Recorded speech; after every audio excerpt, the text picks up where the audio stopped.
sentait qu'il y avait quelque chose qui montait, qui s'installait. Le soir, on reçoit un premier coup de téléphone donc de la mère de Marine qui me dit Mickaël est en train de donner des coups de couteau à Marine. Et ensuite, il l'a traînée par les cheveux pour l'égorger devant tout le monde. Et elle le disait. Elle le disait, de toute façon, il va me tuer. Elle savait que ça allait se passer, que ça allait être un drame. Il m'a dit, de toute façon, j'ai éliminé tous ceux qui m'ont fait du mal. Et Marine en fait partie.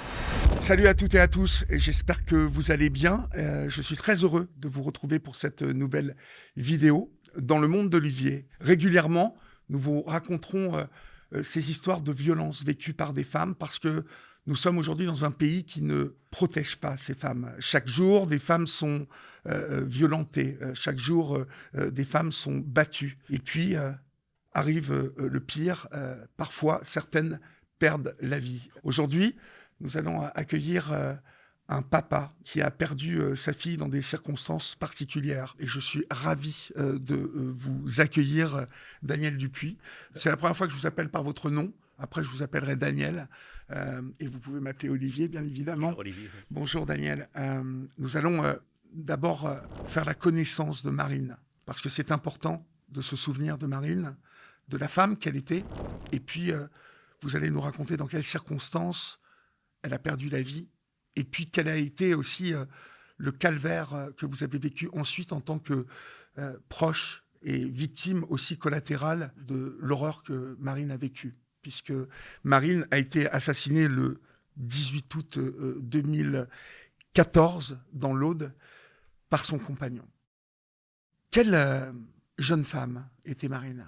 Alors, Marine, c'était une jeune femme joviale, pleine de vie, qui avait toujours cette envie d'apprendre, de découvrir. Mais toute cette envie a été bloquée un petit peu par le fait qu'elle avait été un petit peu rejetée par sa maman. Donc, c'est moi qui l'avais élevée. Donc, elle avait une cellule familiale.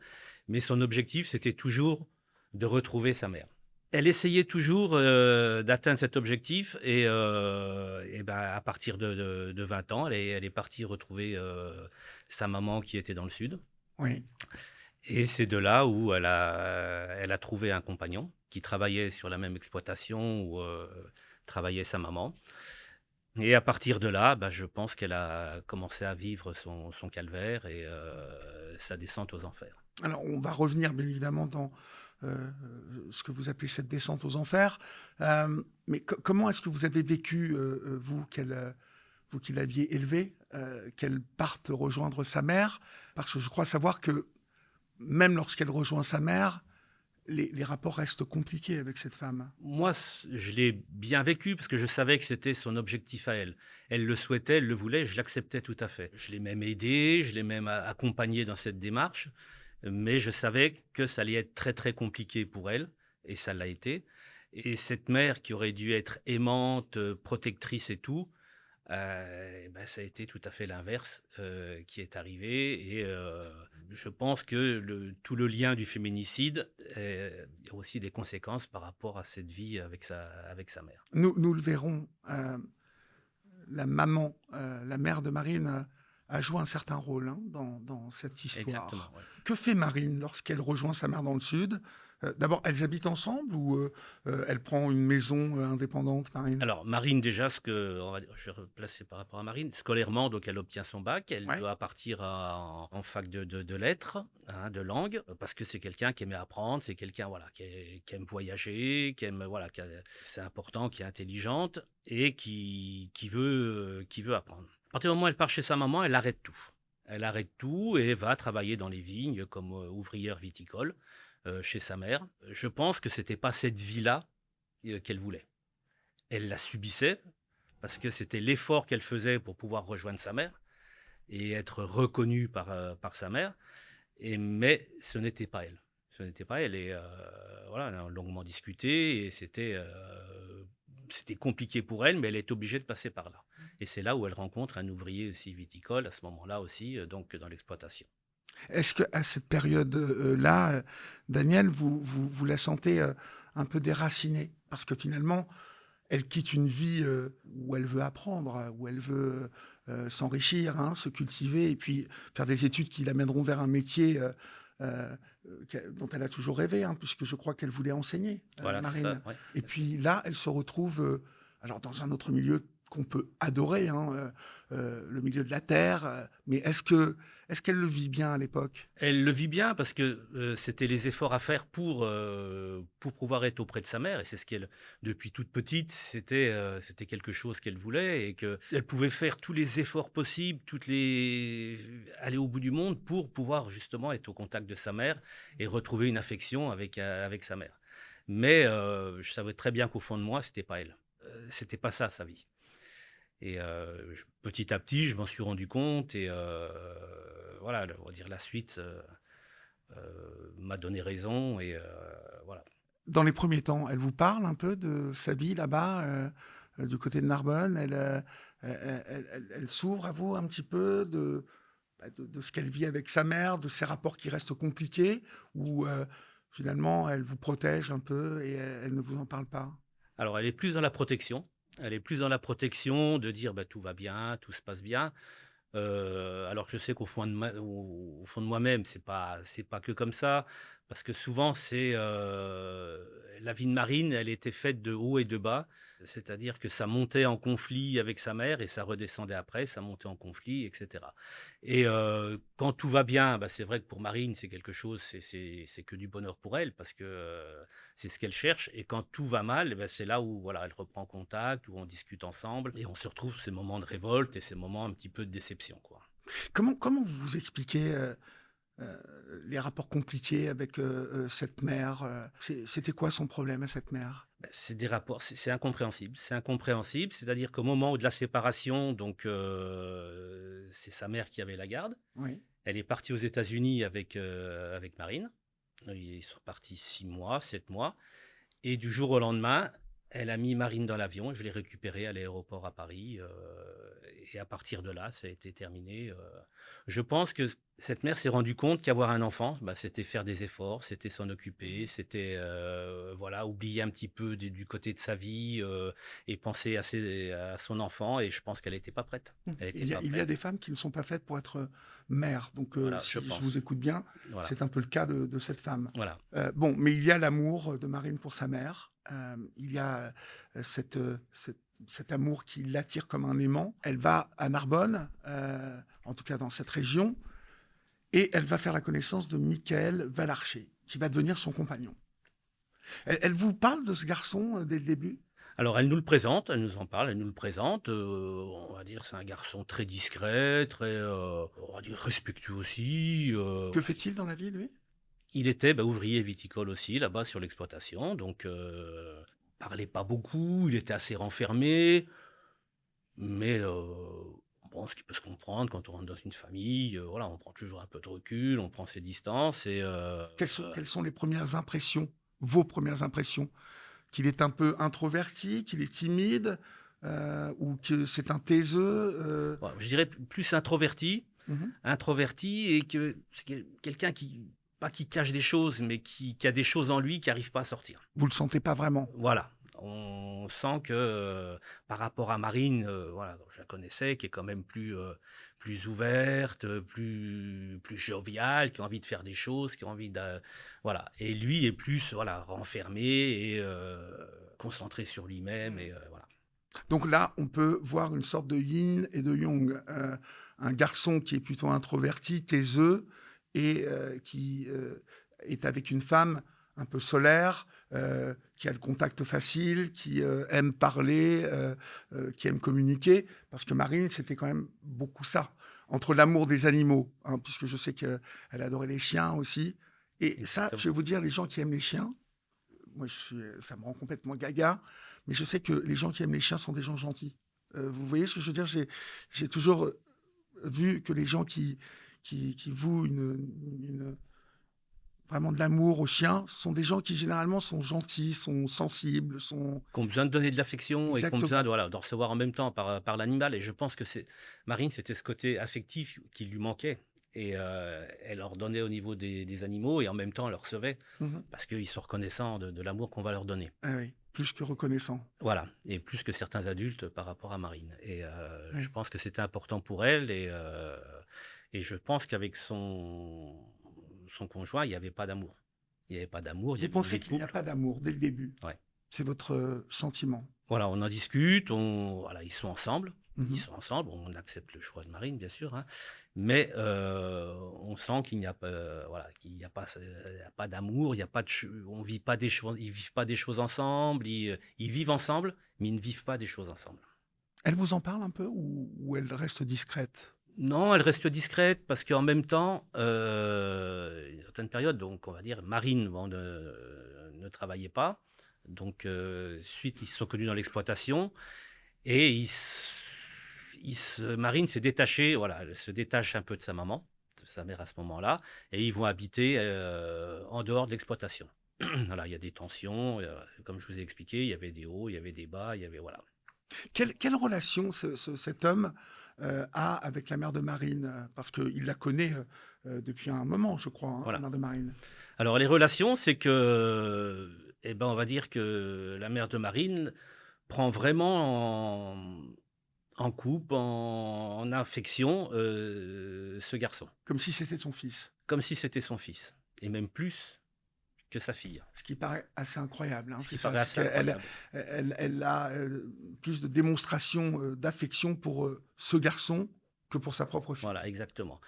Quand je suis venu ce matin en train, j'ai relu les procédures justement du procès, et lui, il le dit lui-même, il le dit, elle m'aimait plus que sa fille. Donc lui, il le reconnaît, il le voit. J'ai eu après, moi, des personnes qui m'ont dit, il faut savoir que quand Marine venait chez sa mère, quand elle habitait en Saône-et-Loire, parce qu'après sa mère est venue en Saône-et-Loire, Oui. Marine couchait sous la tente, elle ne rentrait pas dans la maison de sa mère, et lui avait le droit d'aller coucher, voilà. Marine emmenait dans le coffre, emmenait des boîtes de conserve, etc. Elle mangeait toute seule, alors que lui était... Ça paraît invraisemblable. Je le raconte, je me dis, mais ça ne peut pas exister. Ça ne peut pas exister. Je me suis dit, on me raconte n'importe quoi, et en fin de compte, c'est vrai, quoi. C'est vrai. Dans les féminicides, il y a bien évidemment cette violence, mais il y a à un moment cette volonté de nier l'autre, de le faire taire, vous voyez, de l'éliminer. Et lors des procès, on s'aperçoit qu'il y a différents éléments qui ont pu jouer, pousser, comme si l'assassin sentait qu'on ait pu valider sa démarche, vous voyez. Exactement. Ça a été important, ce lien entre la mère de Marine et cet homme dans sa décision au moment où il va assassiner Marine. Alors, bien sûr que c'était très important, et je pense que c'était un des éléments importants de ce meurtre. C'était un des éléments importants du procès.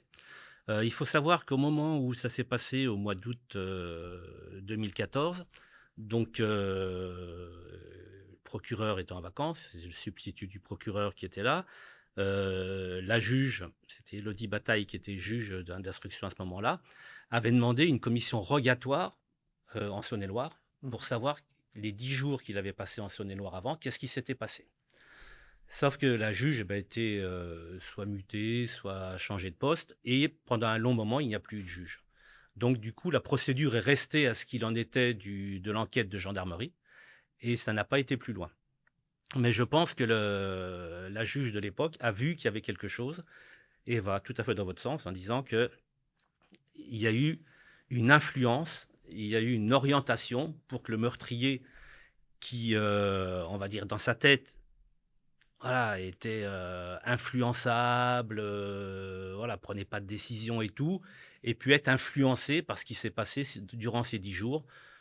D'autant plus que quand il téléphone, une fois qu'il a assassiné Marine, il téléphone à la mère en disant « J'ai fait ce que j'avais à faire, voilà », comme si c'était un message qu'il lui envoyait. Comme ça, tu es tranquille maintenant, voilà. Parce que nous y reviendrons, Michael Valarché, avant l'assassinat de Marine, passe 10 jours chez votre ex-femme. Voilà. Hein. Donc, c'est de ces fameux 10 jours dont vous parlez. On va revenir un petit peu en arrière pour évoquer cette liaison, cette relation qui se dégrade. Marine vous en fait part, parce qu'ils sont restés 7 ans ensemble quand même. Marine, on la on la voit au mois de, juillet 2014. Elle vient nous voir. Elle vient en Saône-et-Loire et là, moi, j'encadrais un stage sportif, et tout, donc elle vient sur le stage, me voir. Donc il y avait aussi, donc sa belle-mère Caroline, donc mon épouse qui était là. Et là, déjà, j'ai vu elle avait maigri, elle était maquillée, elle était, bien habillée.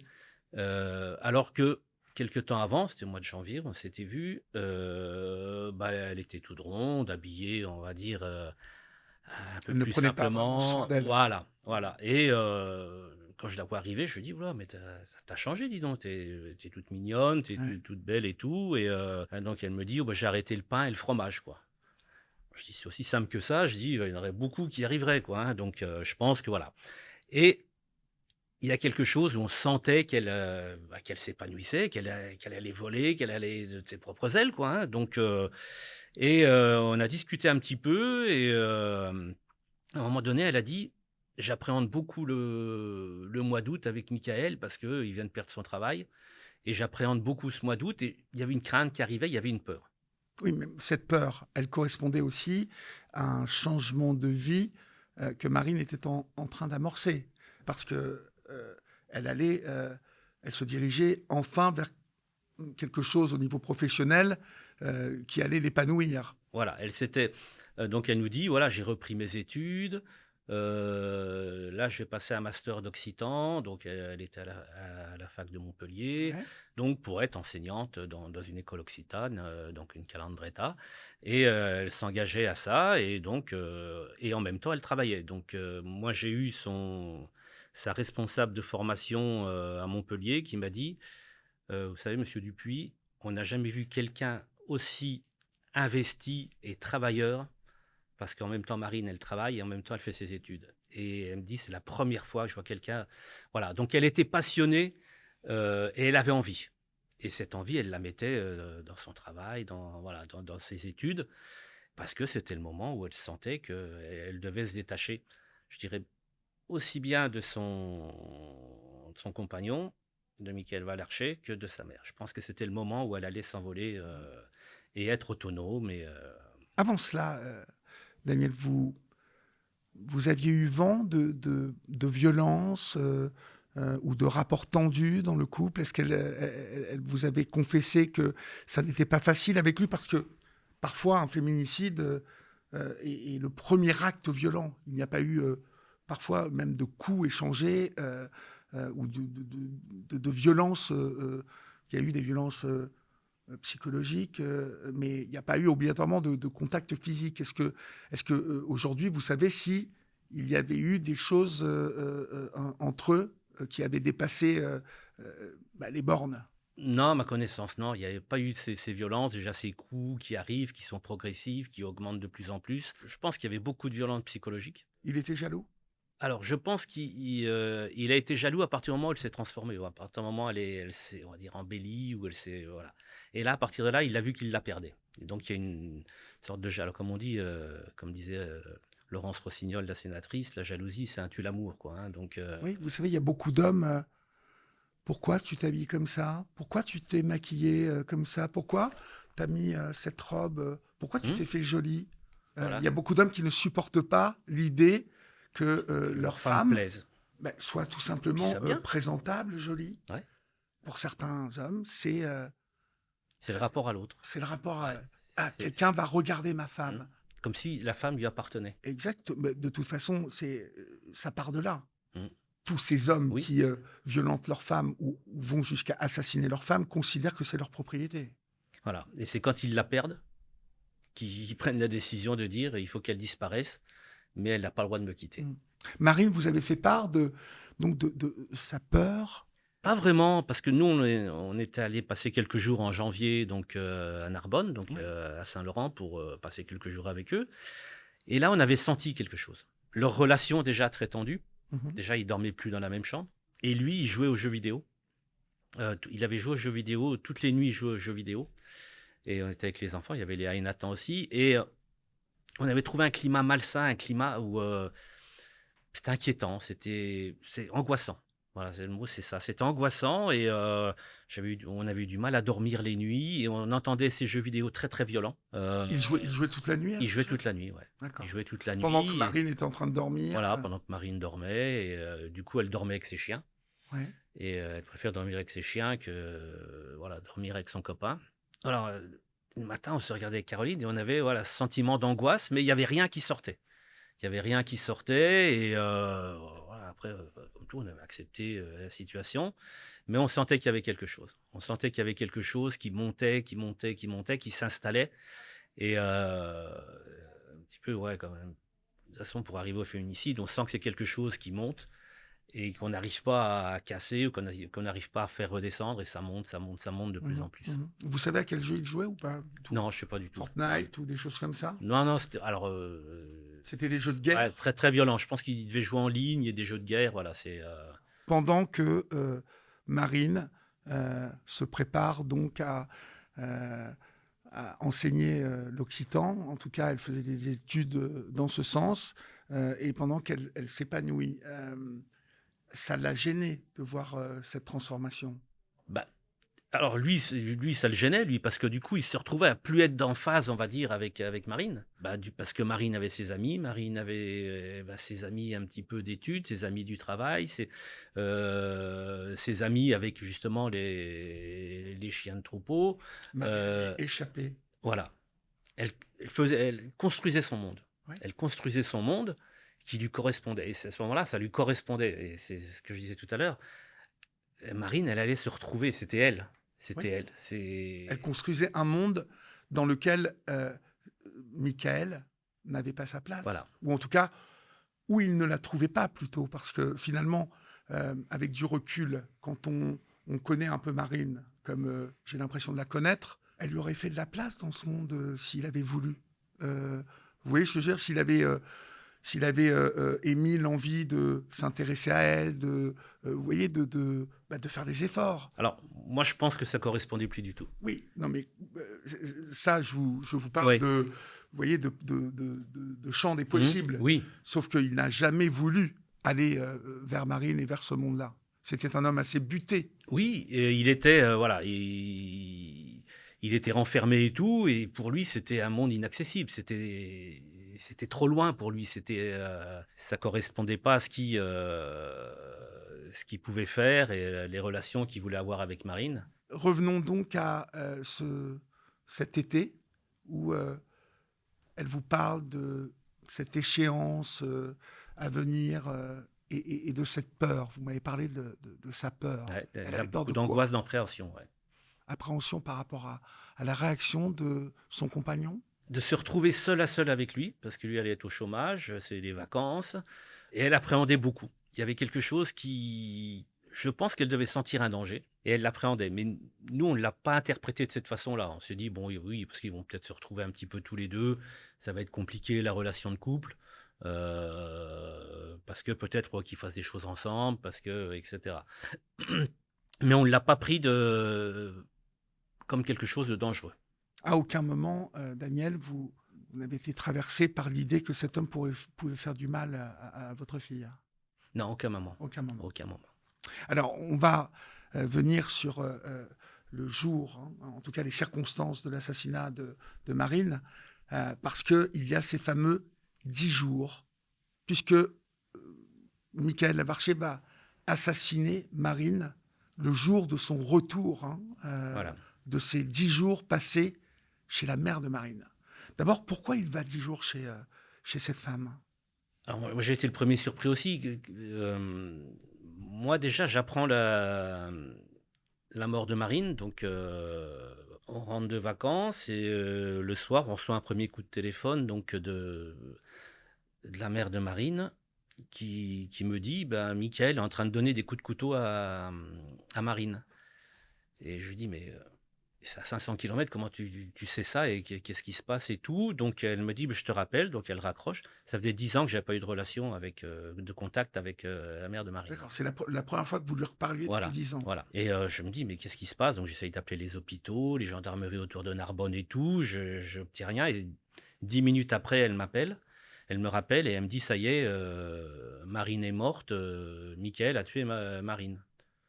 Et je dis, mais Et donc là, je me mets à hurler et tout ça, en me disant, mais qu'est-ce qui se passe et tout. Il y avait Léa et Nathan, donc Léa qui avait 13 ans, Nathan 9 ans qui est dans le canapé, qui se sont serrés dans les bras, qui se sont mis à hurler et qui ont tout de suite compris ce qu'il en était. C'est une image qui me reste très forte encore.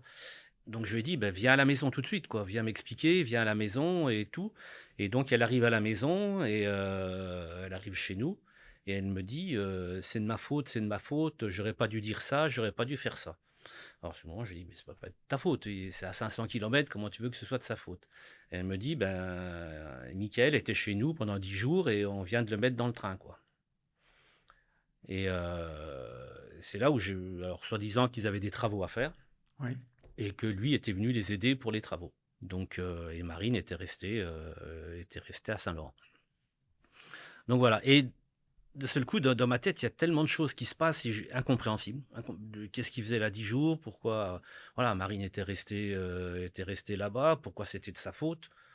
Et en fin de compte, quand ils l'ont mis dans le train, donc il m'a dit, de toute façon, j'ai éliminé tous ceux qui m'ont fait du mal, et Marine en fait partie. Et elle l'a mis dans le train pour qu'il rentre à Narbonne.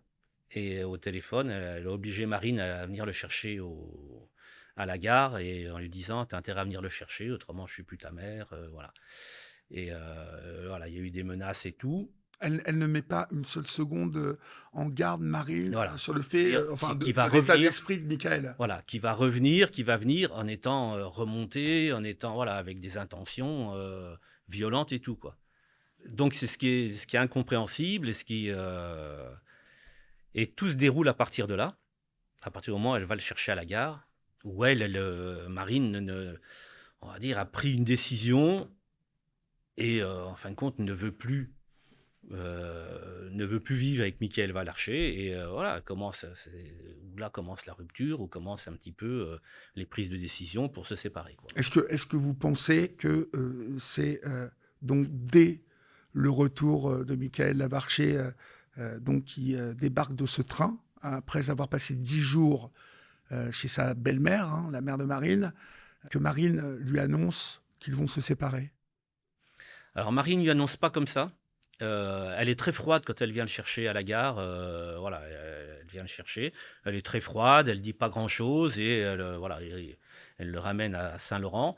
Et cette journée-là, elle va se dérouler un petit peu comme s'est déroulé un petit peu la séparation et tout. Ça va monter de plus en plus, un peu comme une cocotte minute toute la journée. La pression va monter de plus en plus, et voilà, les amis de Marine sentent qu'il y a quelque chose qui se passe aussi, il y a du danger, et ça va mal finir. Durant cette journée, des amis de Marine, en tout cas du couple, vont les croiser, vont ressentir ça? Voilà, donc les amis de Marine vont être alertés par Marine durant la journée, parce qu'il il devient violent avec Marine, il la prend, par les cheveux, par le cou, voilà, il la violente. Il y a des premières violences. Voilà, donc tout de suite Marine appelle ses amis. Ses amis appellent tout de suite la gendarmerie en disant qu'il faut tout de suite intervenir, ça doit être dans l'après-midi autour de 15h, quoi. Ouais. Il faut tout de suite intervenir. Les gendarmes interviennent à ce moment-là, mais les deux sortent et disent non, c'est pas grave, c'est bon, Ça va se calmer. ça va se calmer. Ouais. Donc je pense que l'intervention n'était pas à la hauteur un petit peu de ce qui s'était passé. Et on va revenir justement à la formation un petit peu de ces personnes-là, parce que je pense que là, s'il y avait eu quelque chose, ils auraient isolé soit l'un, soit l'autre. Et en même voilà. temps, à la décharge des gendarmes, visiblement, l'un comme l'autre disent non, ça va. Oui. Non, Il ne voilà. s'est rien passé. Voilà. Voilà. En tout cas, il n'y a pas de détails qui alertent les gendarmes à ce moment-là.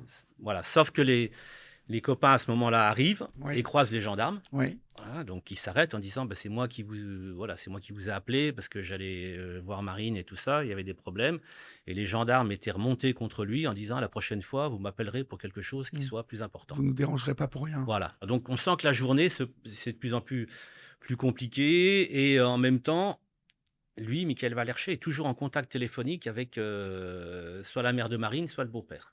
C'est fou ça. Où ça remonte en disant voilà, elle a appelé les keufs, qu'est-ce que c'est que ces histoires? Donc là, ils ont Marine après, c'est inadmissible, tu peux pas appeler les keufs comme ça, voilà. Et donc voilà, et il y a une tension qui monte, toute la journée de tous les côtés. Et Marine, je pense qu'elle se sent Encerclé. Mmh. Encerclée parce que, elle sait plus où elle en est. Et donc il y avait donc ses amis qui étaient là et ses amis lui disent: «Beh, Marine, prends tes affaires, on t'emmène chez nous, quoi. Tu restes pas là, quoi». Il sentait aussi qu'il y avait quelque chose qui allait pas et donc elle dit: «Non, non, je vais pas prendre mes affaires, je vous rejoins ce soir, je vais chez vous et par contre, je vais aller voir mes brebis, les chiens et cetera, entre-temps et voilà, je prends mes affaires et je viens vous voir après». Sauf que lui, qu'elle va l'archer, il n'arrêtait pas de suivre Marine, c'est-à-dire qu'elle va aux brebis et il la suit, dans les prés et cetera. Elle va voir les chiens et cetera, il la suit et il y a quelque chose. On sent que lui aussi, il se prépare dans ce geste, il se nourrit de ça. Il monte en pression. Ouais, il monte en pression et il sait. Je pense qu'il sait, mais il attend le moment pour assassiner Marine. Et à un moment donné, donc, bon, les amis de Marine lui disent: «Bah, allez hop, maintenant tu viens avec nous». Et elle dit: «Non, je veux quand même revenir à la maison et je vais dire à Michael que je m'en vais, quoi, que c'est fini, que je m'en vais, et cetera». Et c'est là où on voit le côté de Marine, où elle était trop honnête. C'est-à-dire elle a voulu lui dire en face en disant: «Ben voilà, c'est terminé, c'est fini, je m'en vais». Et je pense que c'est ce qu'il a perdu aussi, quoi. Ouais, Donc elle est revenue à la maison et là, c'est là où, voilà, je pense qu'elle avait déjà prévu parce que ses papiers étaient tous dans la voiture déjà. Elle savait qu'il allait se passer quelque chose, donc souvent c'est ce qu'on explique un petit peu aux femmes qui subissent des violences, c'est-à-dire que c'est protéger un petit peu tout ce qui est papier administratif et tout ça. C'est soit les faire en double, soit les mettre de côté, soit voilà. Mais et elle, donc, elle avait mis sa mallette avec tous ses papiers, c'était déjà protégé dans sa voiture, fermé. Vous savez, Daniel, aujourd'hui, beaucoup de femmes préparent leur départ. En tout cas, notre rôle à nous qui défendons les femmes et les journalistes qui parlent de toutes ces problématiques de violence, en tout cas à maintes reprises, moi dès que j'ai pu, j'ai donné ces conseils: préparez votre départ, hein, Exactement. préparez-le minutieusement pour pouvoir juste la fenêtre de tir qui va s'ouvrir, partir et avec alors soit les enfants et puis tous les papiers pour ne plus jamais revenir parce que généralement il y a danger et Marine visiblement avait pressenti ce danger, hein. Et là quand je parle de danger, je parle de danger de mort. Voilà, exactement. Elle l'avait senti. Alors déjà, quand j'ai parlé avec ses amis, elle le disait. Elle le disait: «De toute façon, il va me tuer». Elle le disait. Ouais, «Il va me tuer. De toute façon, il me retrouvera toujours. De toute façon, ma vie, elle est finie. Parce que soit il va retrouver mon travail, soit il s'en prendra à ma voiture, soit il s'en prendra», voilà. Ça, elle l'avait dit à qui? À des amis, une amie qui travaillait avec elle, Ouais. Jennifer, ouais. Et donc elle le sentait parce que la veille, donc c'était le 17 au soir, donc où elle a mangé avec Jennifer, justement. Donc j'ai dit à Jennifer: «Mais pourquoi?» Parce que Marine avait essayé de nous appeler. Elle nous appelé en vacances et on n'avait pas décroché ou le téléphone était dans le camping-car et nous, on était partis un petit peu. Et donc je lui avais demandé, je dis: «Mais pourquoi Marine m'avait essayé de m'appeler le 17?» Et donc là, elle a dit: «Elle vous a appelé parce qu'elle voulait vous dire adieu. Elle savait que ça allait se passer, que ça allait être un drame. Et elle voulait vous dire adieu et avant de mourir». Elle avait sûrement très Ouais, peur, ouais. Daniel. Ouais. Et Parce que je regrette de ne pas avoir décroché. Mais... non, mais c'est normal. Mais vous savez, en fait, dans ces situations, personne ne peut se mettre à la place de ces femmes. Seules ces femmes ressentent le danger, la mort, en fait. Parce qu'il y a quelque chose presque d'organique qui se passe dans ces relations. Et souvent, des femmes qui ont échappé de peu à ce type d'agression racontent que l'instinct de mort, vous voyez, et ce soir-là, je pense qu'elle voulait pas vous dire adieu, mais vous dire j'ai peur. Ouais, c'est l'issue allait être dramatique. Ouais. Elle savait que ça allait. Mais je pense que au fond d'elle, elle savait que ça allait être très difficile et que peut-être même si on n'était pas arrivé au drame, elle aurait eu beaucoup de mal à s'en sortir. Ouais. Parce que déjà avec son conjoint et déjà avec sa mère, ça aurait été très compliqué. Et je pense que elle sentait ça et elle savait pas comment s'en sortir. Elle savait pas, voilà. Et chercher l'aide et chercher, voilà. Et c'est là où difficile. nous viendrons tout à l'heure, parce que ça va faire partie de notre discussion. Lorsque dans mon introduction, j'évoquais un pays qui ne protège pas ses femmes, aujourd'hui, comme en Espagne par exemple, hein, c'est pas loin l'Espagne, c'est à côté. Une femme espagnole aujourd'hui, ce qu'elle peut faire pour se protéger, vous voyez, pour mettre en place justement avec les autorités une protection. Parce qu'aujourd'hui, les autorités espagnoles, la justice espagnole peut dire stop à un homme qui menace, vous voyez. Parce que bien évidemment, la menace, c'est ce qui pèse sur toutes ces femmes, c'est ce qui fait peur à toutes ces femmes, c'est ce qui empêche toutes ces femmes de partir. Et ce qui manque aujourd'hui en France, c'est justement tout ce système qui peut tout à coup dire à celui qui empiète sur la liberté de sa femme, qui menace sa femme, hein, qui met une pression sur sa femme, eh bien, la justice peut dire à un moment stop. Sauf que nous n'avons pas cet outil-là en France aujourd'hui. Marine aurait très bien pu porter plainte. Marine aurait très bien pu aller à la gendarmerie, dire, comme elle vous appelle ce soir-là, aller voir les gendarmes et dire « Je crois que je suis en danger de mort ». Pourquoi ne l'a-t-elle pas fait, à votre avis? Elle ne l'a pas fait parce que, j'en reviens toujours, parce qu'elle avait peur des réactions de sa mère. Des conséquences. Voilà. Et elle s'est dit, là, je vais perdre ma mère à jamais. Oui. Si je quitte Michael Valerché, je vais perdre ma mère à jamais. Oui. Je quitte ma mère aussi. Et pour elle, c'était une décision, mais très, très forte. Fallait qu'elle prenne cette décision et elle était très compliquée. C'était vraiment une décision de changement de vie et ça prouvait à quel point elle s'était trompée. Et puis, elle me donnait aussi raison quelque part, quoi. Et c'était important pour elle. C'était important pour elle, mais elle a essayé, elle a vu, et voilà. Ça a fini au drame. Mais pour Marine, voilà, ça a été des moments des décisions énormes à prendre. Je pense que cette décision, elle l'a prise, mais malgré tout, elle se savait en danger, même si ça n'avait pas eu lieu maintenant, ça aurait eu lieu après. Ouais.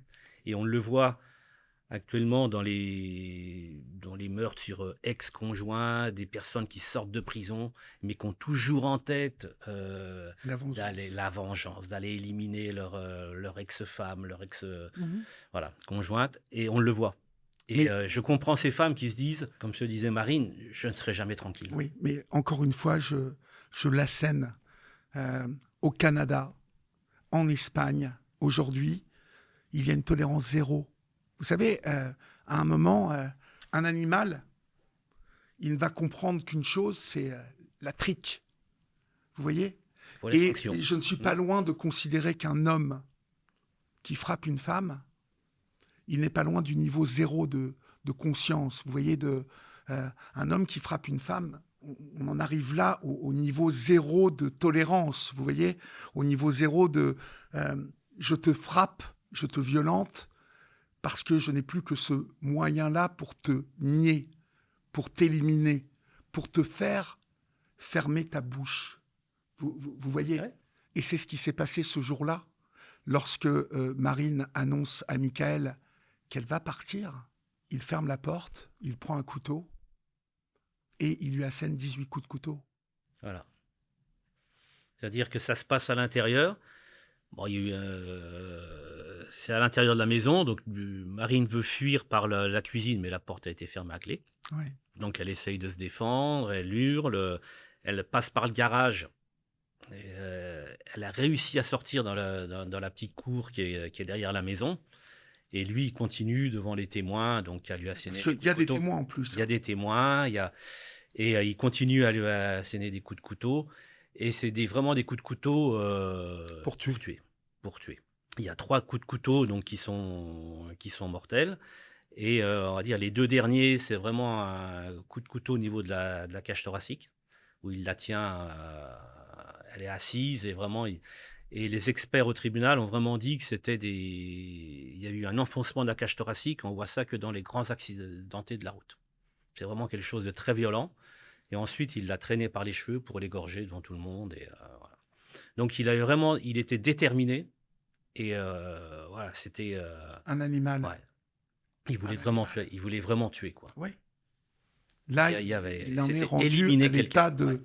de... il n'est plus qu'une boule de violence, il n'est plus qu'un animal sanglant, assoiffé de la mort de l'autre. C'était éliminer la personne qui, voilà, qui ne Sa pouvait plus chose. posséder, qui ne pouvait plus, ouais. Il avait plus d'emprise sur elle, ouais. Et donc, j'en reviens, mais nous allons en parler, j'en reviens à... lorsque on vous écoute, Daniel, on perçoit bien l'état animal, violent, inarrêtable de cet homme, Michael Valarcher. Pourquoi n'y a-t-il pas aujourd'hui de dispositif en France qui, bien en amont, comme en Espagne, où un homme qui frappe sa femme peut dormir en prison le soir même, qui frappe sa femme. Pourquoi n'y a-t-il pas ça en France? Mais nous y reviendrons, parce que je pense avoir une petite idée derrière tout ça. N'empêche que Marine, comme d'autres femmes, est morte sous les coups de couteau de cet homme. C'est une vie volée, et puis c'est une vie aussi pour vous, les proches, toutes celles et ceux qui aimaient Marine, une vie aussi gâchée, en tout cas accidentée par cette violence qui ne devrait pas exister.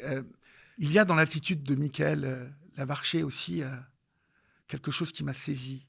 C'est qu'une fois qu'il tue Marine, il va s'asseoir dans la cuisine et il fume une cigarette en attendant l'arrivée des gendarmes. Oui, donc ça veut dire qu'en même temps, il y a un inconscient, on va dire un inconscient où il y a une violence qui sort, qui le met hors de lui et à un moment, il y a une conscience qui revient où il est satisfait de son geste accompli. Il est soulagé, Ouais. Daniel. Il est soulagé, c'est-à-dire qu'il fume une cigarette, il va dire aux voisins, vous occuperez des chiens. Les gendarmes arrivent, voilà, il tend les bras pour qu'on lui mette les menottes. Oui. Il a été torse nu, plein de sang. Mais vous voyez dans cette somme de détails où l'on voit bien l'attitude de Michael Lavarcher, on sent complètement que ce qu'on se disait, c'est qu'il a tué la chose qui lui appartenait et qui lui faisait du mal. Il a éliminé cette chose qui lui appartenait. Exactement. Et là, il est à nouveau normal, il est calme, il est soulagé. Parce qu'elle ne va pas le quitter et ça sera toujours sa chose. Exactement. Bon, Michael Lavarcher va bien évidemment être incarcéré. L'émoi d'un père devant la mort de sa fille doit être immense, terrible, pour toutes celles et ceux aussi qui aimaient Marine, bien évidemment. Mais se pose ensuite la période du procès à venir et des responsabilités des uns et des autres. Et puis on parlera aussi de tout ce qui doit changer aussi lorsqu'il arrive quelque chose comme ça. Parce que je sais qu'aujourd'hui, vous allez dans les écoles, mais que vous avez aussi tout un tas d'idées qui entourent les violences faites aux femmes et ce qui doit changer. Mais comment l'instruction s'est faite? Est-ce que vous êtes satisfait de l'instruction autour de tout ça? La responsabilité de la mère, de Marine, du beau-père aussi. Est-ce que tout ça a bien été mis en avant qu'on en arrive au procès? Alors, déjà, vous basculez dans un monde que vous ne connaissez pas. Bien sûr. Où vous ne maîtrisez pas tout. Vous n'avez aucune connaissance et du coup, vous vous laissez un petit peu aspirer, emporter par le flot de la justice, de ce qui se passe. Déjà, vous n'êtes plus vous-même. Le jour où vous apprenez la mort de votre fille, vous sentez que il y avait une vie avant, puis il y a je ne sais pas s'il y a une vie après, mais il y a un après. Je suis papa d'une jeune fille de 21 ans, Daniel. La vie ne peut plus être voilà. Et la même. Vous avez l'impression que vous êtes seul. Vous survivez et vous demandez ce qui Déjà, vous êtes dans le déni, vous vous dites: «Mais c'est pas vrai. C'est pas vrai, vous l'acceptez pas, vous» Vous savez, une des choses les plus dures qu'il y a dans la disparition d'un être cher, d'un enfant, c'est que les photos, elles vieillissent plus. Vous avez toujours les mêmes photos, vous avez toujours le visage de Marine à 28 ans et il s'est arrêté là, quoi. Vous cherchez les autres photos plus mais oui, elles n'existent pas. Elles n'existent pas et c'est difficile ça de se dire: «Mais il y a pas d'autres photos, quoi. Il y en aura plus jamais d'autres, quoi» et c'est des choses dans la vie qui voilà et vous, bah, vous vivez avec ça perpétuellement. Vous vivez avec ce drame dans la tête. Vous essayez de faire semblant de temps en temps, de montrer que vous allez un peu mieux, parce que ça fait plaisir aussi, et on va dire aux amis, ça fait plaisir. Mais en fin de compte, vous mentez à vous-même, vous mentez aux autres. La vie est plus du tout la même. Si je vois un couteau, les images reviennent. Si je vois la même voiture que Marine, les images reviennent. Voilà, si j'entends de l'occitan, voilà, il y a tout ce qui peut, l'univers de Marine qui est autour, tout vous ramène à chaque fois. Ouais. Et dans la vie, voilà. Et donc, vous rentrez dans un univers où, déjà, vous n'êtes plus vous-même, et vous rentrez dans l'univers de la justice, des tribunaux, où là, vous savez même plus, vous, pourquoi vous y allez, parce que vous n'êtes pas coupable, et au départ, ce que vous allez y faire, quoi. D'abord, il y a un point important que vous soulignez là, parce que quand la violence arrive comme ça dans votre vie, que vous perdez un enfant dans ces conditions, est-ce que vous êtes accompagné? Ou est-ce que finalement, bon, je connais la réponse, hein, on se débrouille tout seul? Eh ben, on se débrouille tout seul. Voilà. Un petit peu au début, on se dit, ben, je ne vais pas prendre de psychologue, je suis pas fou non plus, c'est pas moi le fou, c'est pas moi qui dois avoir un psychologue. J'en ai pris une psychologue de moi-même, ce qui m'a permis de remettre toutes ces images-là, bon, on va dire le puzzle à l'endroit, quoi.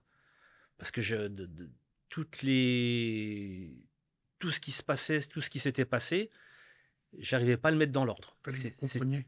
Ouais, ça arrivait de tous les côtés, je pouvais même pas raconter l'histoire, Ouais. alors que maintenant je peux la raconter. Mais je pouvais commencer par la fin, le milieu, le début. Je savais pas du tout et ça arrivait dans tous les sens. Donc ça m'a permis de me stabiliser par rapport à ça, de mettre toute l'histoire, on va dire, dans le bon ordre. J'ai même pensé à un moment donné écrire, parce que je pense que la vie de Marine le méritait. Et puis aussi pour moi, pour pouvoir mettre sur papier un petit peu toute cette chronologie et pouvoir m'exprimer par rapport à ça. Et voilà. Donc, et après, vous rentrez dans ce monde, cet univers de la justice, avocat, juge, où là, c'est un monde à part, quoi. C'est un monde à part et c'est une bulle. C'est une bulle et vous êtes dans cette bulle, quoi. Et puis qui coûte cher? Voilà, qui coûte très cher. C'est-à-dire que vous n'avez pas d'aide. Mais non. Voilà. Si vous voulez, on va dire, un bon avocat pénaliste, au moins qui vous accompagne, qui vous défende, et minimum, c'est 30 000 euros. 30 000 euros Minimum. minimum. Ouais, et donc tous les frais qui sont annexes, etc., qui vont avec.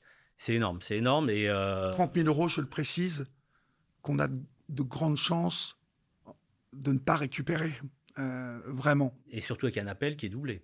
en plus.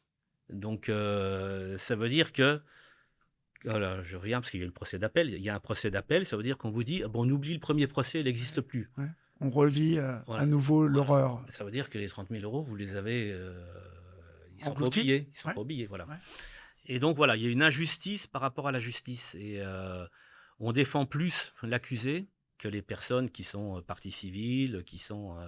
L'accusé voilà, a le droit les à victimes. plus d'attention, Ouais. finalement. Exactement. Lorsqu'on étudie bien, c'est simple, hein, là, on remet en perspective ce qui est arrivé à Mickaël Lavarché à partir du moment où il a asséné 18 coups de couteau à une jeune femme à qui il a ôté la vie. Il a été pris en charge, lui. Il a droit à une défense, il a droit, voilà. Ouais. Il a le droit à être en prison chaque jour. Avec un et que ça psychologue, coûte, avec un suivi social. voilà, ainsi 10 de 000 suite. euros par jour à la société. Il a un suivi psychologique. Les victimes, vous n'avez eu le droit à 0 plus 0 égale la tête à Toto, comme on dit. Si on ne va pas faire les démarches, si on ne va pas chercher, si on a droit à rien. Ah, rien. Ouais. La première fois que j'ai demandé à être partie civile, là, c'était à Narbonne, hein, pour pouvoir avoir le dossier, on m'a dit, il faut que vous preniez un avocat. Mais oui. Je lui ai dit, mais c'est pas moi le coupable, j'ai pas besoin d'avocat pour l'instant. Il m'a dit: «Non, si vous n'avez pas d'avocat, vous» voilà Vous et n'avez donc pas accès au dossier. voilà et tout est fait pour, que vous rentriez dans cette justice-là et que voilà et à partir de là, bon, bah, vous rentrez dans une démarche où, tout est fait, à partir du moment où vous êtes partie civile, tout est fait sans filtre. C'est-à-dire que vous allez recevoir les courriers, bah, des experts, recevoir les courriers un petit peu médicaux, légistes et cetera, sans filtre. Sans filtre, hein. Vous ouvrez votre lettre et vous avez le compte rendu, voilà, De l'autopsie. d'autopsie, Ouais. voilà et personne n'est là pour vous protéger, pour vous et là, vous en prenez,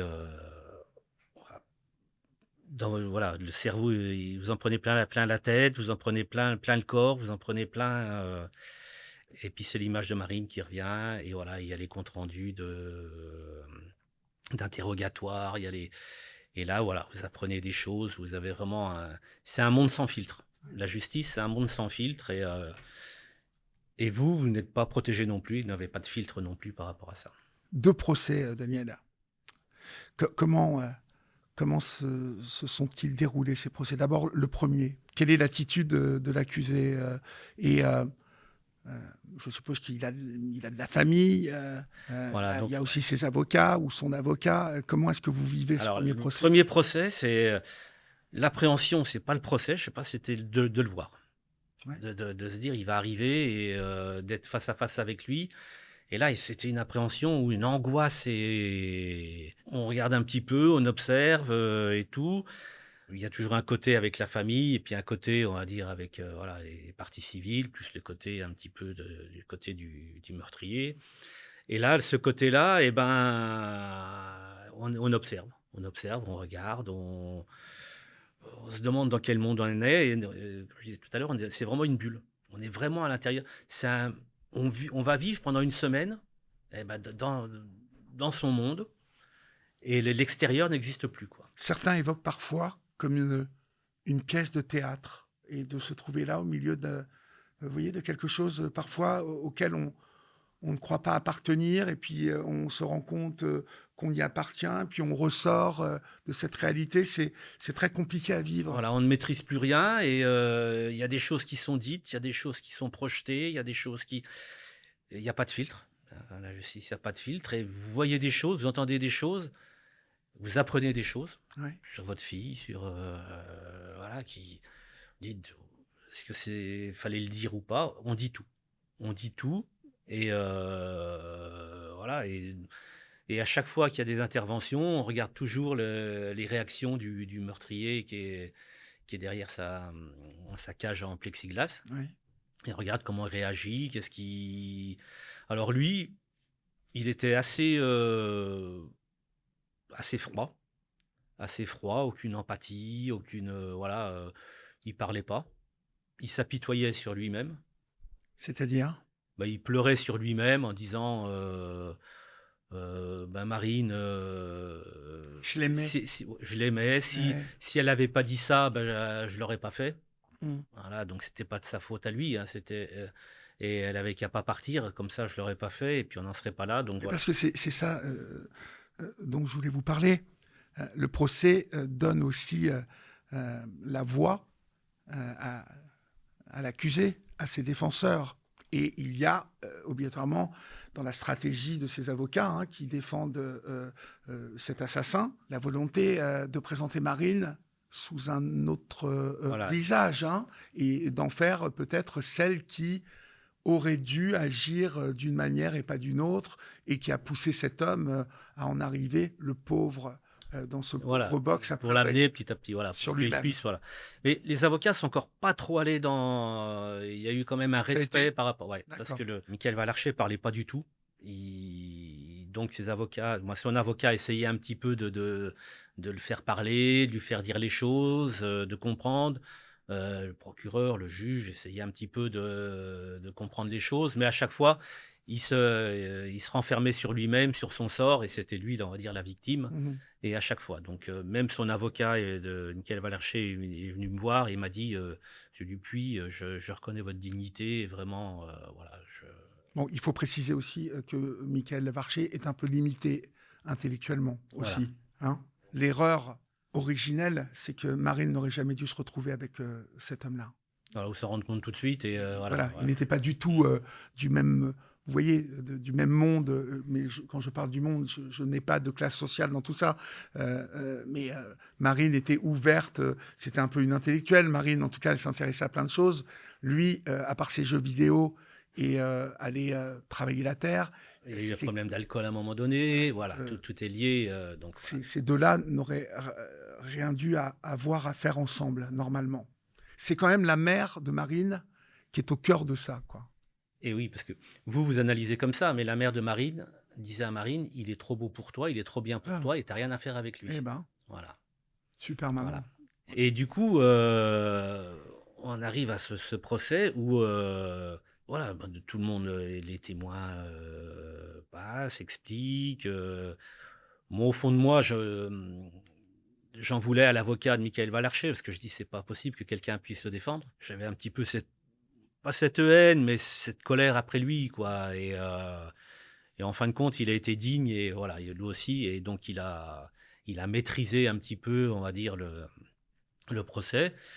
Et tout le monde a le droit à une défense dans ce pays. C'est ce que la justice d'une démocratie propose. Oui. Et c'est très bien. Ouais, c'est très bien. Et donc, il y a des choses qui sortent, des choses qui sortent pas. Et au bout de 4 jours de procès, bon, ben voilà, il est condamné à 24 ans de prison. Qui, pour nous, au début, avec mon épouse, on s'est dit, on ne savait pas à quoi on allait s'attendre et tout. Notre avocate nous dit c'est pas mal pour le meurtre qu'il a fait, etc. Donc on s'en contente là. L'avocat, pareil, de Michael Valarché vient me voir en me disant vous inquiétez pas, on a vu, il ne fera pas appel.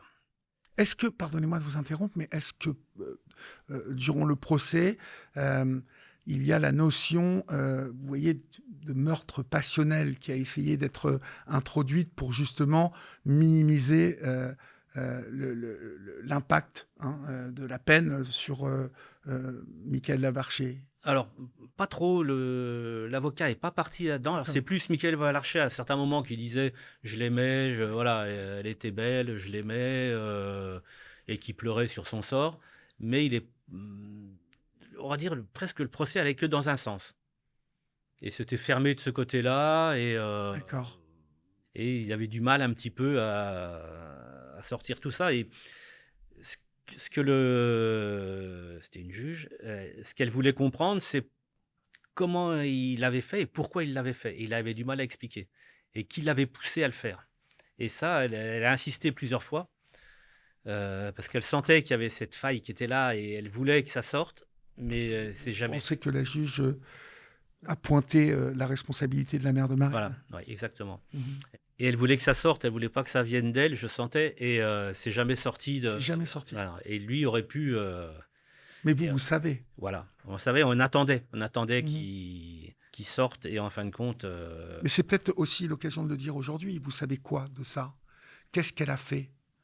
En quoi cette femme, la maman de Marine, a-t-elle finalement rajouté quelque chose dans la balance pour que cet homme bascule dans la violence jusqu'à tuer sa compagne? Comme vous l'avez dit tout à l'heure, c'est quelqu'un qui intellectuellement était assez faible. Oui. Il était influençable. Et en même temps, Marine, elle se révoltait.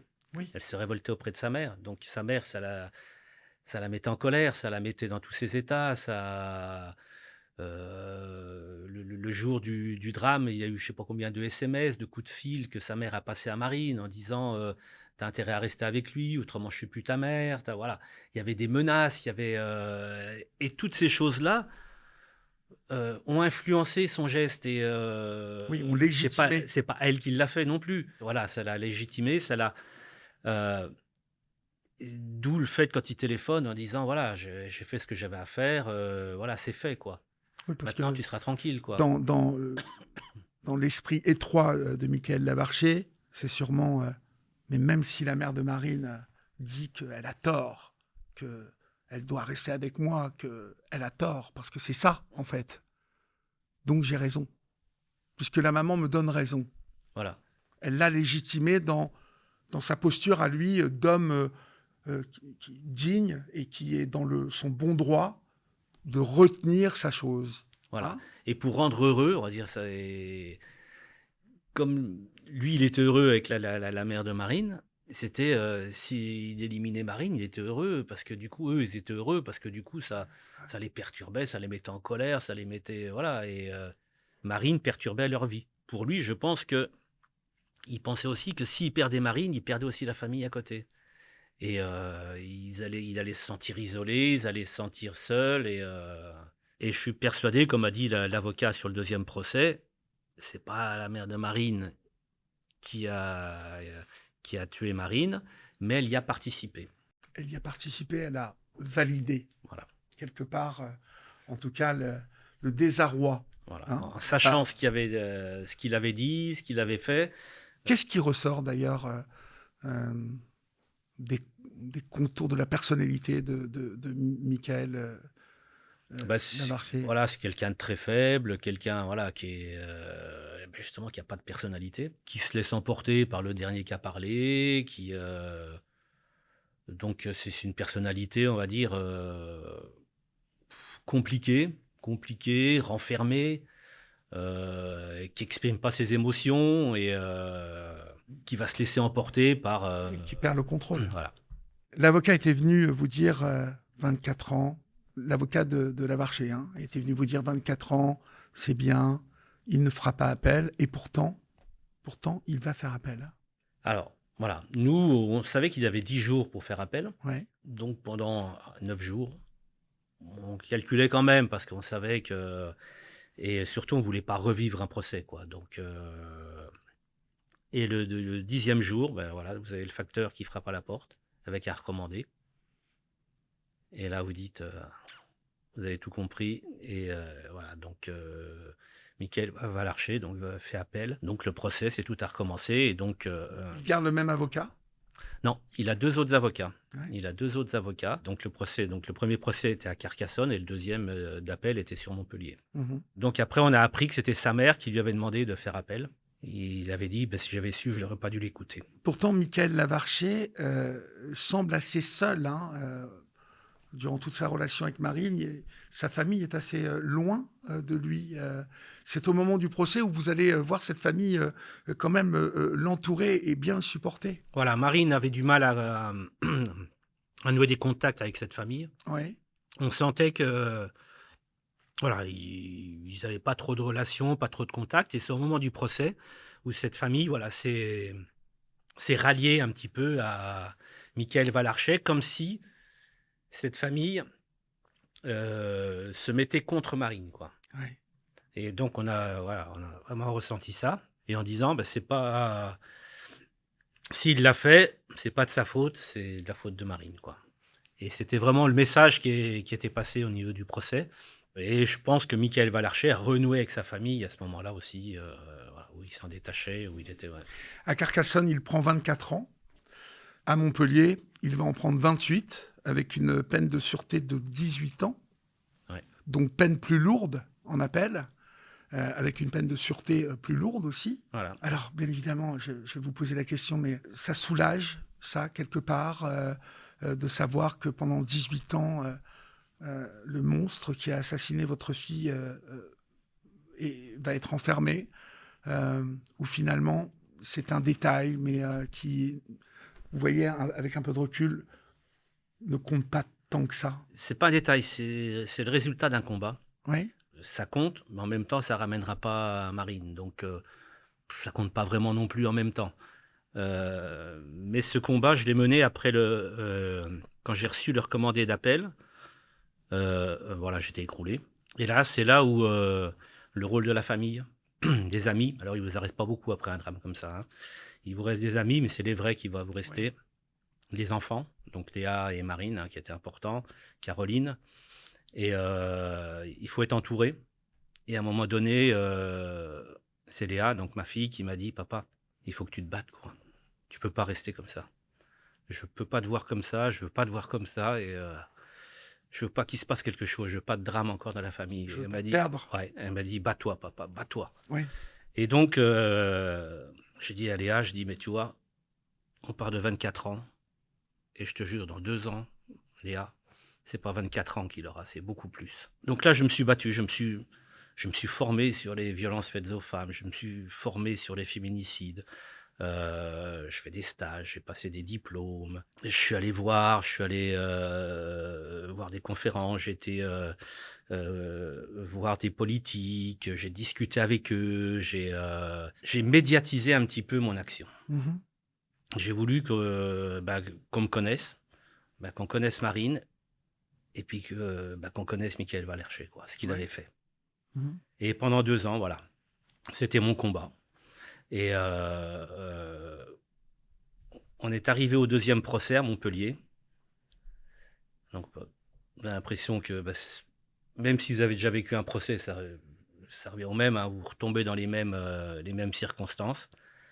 Et là, je me suis senti soutenu. Vous savez, tous les tags sur le sol, Marine on t'aime, et un petit peu les pochoirs, Michael Valarcher assassin. On est arrivé au tribunal et on a vu tous ces tags sur les trottoirs.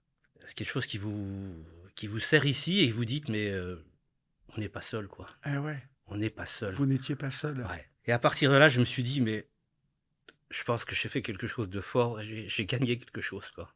Et Marine, Ouais. Marine, j'ai envie de vous dire, Daniel, que ça vous a redonné vie, mais en même temps, ça donne du sens aussi au passage sur cette terre de Marine. Voilà. Et son histoire, je pouvais la raconter. Ouais. Et son histoire, elle allait servir à quelque chose, quoi. Il fallait pas que ce soit qu'un procès, qu'un condamné, il fallait qu'il y ait quelque chose autour. Un procès et un féminicide parmi tant d'autres. Voilà. Quand on est arrivé le premier jour du procès, je connaissais la procédure, tout ce qu'il y avait dans les textes, dans les résumés de procédure et tout. Je connaissais mieux que le juge tout ce qu'il y avait dedans. Mhm. Et ben à partir de là, déjà j'étais plus serein. J'ai moins subi le procès. Je l'ai vécu, mais j'ai pu intervenir, j'ai pu dire des choses sur Marine, sur le meurtrier. Je me mettais à la place des jurés. Moi, je pense que si j'étais juré, quand je rentre le soir, j'allais chercher un petit peu tout ce qui se passe, qui était Marine, qui est son papa, etc. Je ne pense pas que ça ait servi, mais ça a été aussi utile et ça a pu avoir une réflexion par rapport à la condamnation. Vous avez pesé sur ce 2e procès. Et puis, quelque part, vous avez endossé un rôle, votre rôle, Voilà. le rôle du père de Marine, celui d'un père qui refuse que une fois la sentence de 28 ans prononcée, tout le monde rentre chez soi. Et ça s'arrête. Et puis ça s'arrête. Et 3 jours plus tard, une autre femme mourra sous les coups de son c'est le même compagnon. procès, voilà. Exactement. Et c'est comme vous disiez tout à l'heure, premier procès, j'étais spectateur et le 2e procès, j'ai été acteur du procès. Et ça, c'était important. Il y a aujourd'hui dans votre démarche, dans votre combat, tout un tas de réflexions, de revendications. Bon, j'ai été longtemps le parrain de l'association des familles victimes de féminicide, avec laquelle je suis encore en contact, bien évidemment, et dès qu'ils ont besoin de moi, je suis là pour eux. Mais je me souviens du combat quand j'ai rejoint cette association. Par exemple, c'était laver la scène de crime.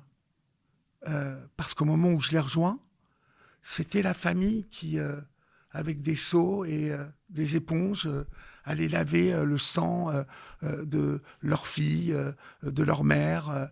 Il y a tout un tas de choses comme ça qui n'existaient pas avant, en tout cas, auxquelles nos dirigeants, nos politiques n'avaient jamais réfléchi. Vos combats aujourd'hui, ils se concentrent sur quoi aujourd'hui? Moi, mon combat, c'est essentiellement sur les jeunes. Moi, je pense que c'est l'éducation qui va faire évoluer justement les mentalités. Ouais. Ça va être important. Donc, c'est pour ça que j'interviens, moi, avec l'histoire de Marine. Ouais. Je parle de Marine, je parle de ce qui s'est passé, je parle de ce que c'est qu'un procès, je parle de ce que c'est que la vengeance avec ces jeunes. Je passe dans les collèges. Je parle des violences amoureuses à l'adolescence. Peut-être que déjà, maintenant, il faut s'en méfier déjà. Qu'est-ce qui se passe déjà à cet âge-là? Je passe dans les lycées, je fais des conférences. Je travaille aussi, j'interviens avec la PJJ sur les stages de citoyenneté. Protection judiciaire de la jeunesse. Voilà, sur les stages de citoyenneté, où les jeunes sont obligés de venir m'écouter. Alors au début, ils sont un petit peu rebelles, révoltés. Et ensuite, on noue le dialogue, et ils sont déjà choqués par ce qui se passe. Et à la fin, j'entends « Monsieur, je peux… » Et je dis « Vas-y, elle est belle, votre fille. » Voilà. Et on sent que, oui, on n'a pas le droit de tuer les femmes, quoi. Et voilà, le message passe. Le message passe et je leur explique. Et eux, ils ont cet esprit de vengeance. Pourquoi vous ne l'avez pas tué? Moi, je l'aurais tué. Moi, je l'aurais… Voilà. Ça aussi, vous travaillez là-dessus. Voilà, on travaille là-dessus. Finalement, votre combat aujourd'hui, il se porte plus sur faire entendre aux jeunes qui seront demain des hommes, des pères, donc des amoureux potentiels, qu'une femme ne leur appartient pas. Que le corps de cette femme qu'ils aiment ne leur appartient pas. Elle a le droit de dire non. Voilà, elle a le droit de dire non, elle a le droit de décider du métier qu'elle veut faire, elle a le droit de décider de la manière dont elle s'habille. Elle peut se faire belle juste pour, dans la vie, pouvoir décrocher un job, pouvoir juste être bien dans sa peau. C'est ça, votre combat aujourd'hui? C'est d'expliquer à ces jeunes que… C'est ça, c'est pas parce qu'on a dit oui… Et puis on dit non 5 minutes après, Ouais. que c'est le oui, non, c'est non. Voilà. Et on respecte. On respecte la personne avec qui on est et on accepte. On accepte ses décisions. On a le droit d'être pas d'accord. On a le droit d'être fâché l'un contre l'autre. On a le droit d'être en conflit. Par contre, voilà, le dialogue, c'est l'un par rapport à l'autre. C'est s'expliquer. Et je mets toujours en apport la vie de Marine. Ce qui s'est passé, comment ça s'est passé. Et jusqu'où ça a été. Et après, voilà, qu'est-ce que c'est que la vie d'une victime, d'un parent qui a perdu ses enfants, en sachant très bien que ces jeunes-là, il y en a peut-être qui vivent ça à la maison aussi avec leurs parents, et qu'eux aussi peuvent peut-être avoir une démarche par rapport à ce qu'ils vont vivre. Et c'est surtout leur faire ressortir ce qu'ils ont et ce qu'ils doivent accepter ou pas accepter.